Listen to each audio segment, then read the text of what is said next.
In its 4-year history, the Sante Fe camp received several waves of prisoners who loosely fit 4 categories. First, Japanese nationals, mostly elders. Second, so-called no-no boys, men who answered no on U.S. loyalty questionnaires.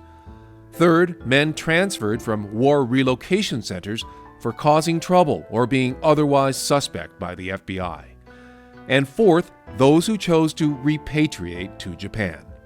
Then there was a 5th group, a little-known story of World War II, the men from Peru.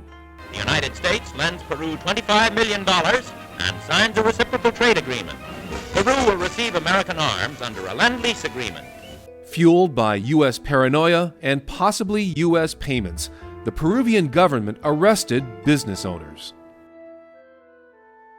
Several days after Pearl Harbor attack, then people started disappearing, particularly in Peru.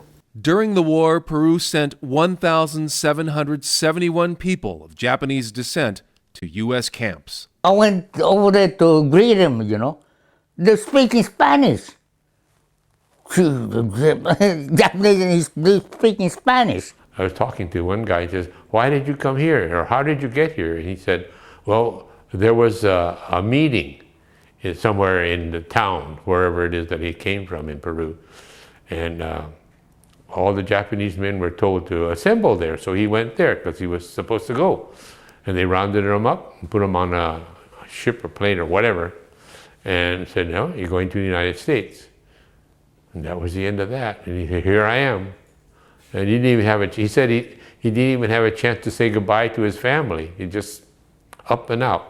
It was for the purpose of hostage exchange. And so they transported them over international borders and processed them into the United States. 80% of all Japanese deported from Latin America to the United States during the war came from Peru. Many never made it home. The governments declared the Japanese from Latin America to be illegal aliens and then proceeded to deport them to war-devastated Japan. After the war, a U.S. diplomat would say there was no reliable evidence of planned acts of sabotage, subversion, or espionage.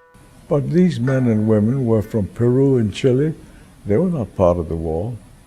They didn't know what the United States was all about. And we just plucked them off the streets. That's not the way a democracy runs, even in wartime.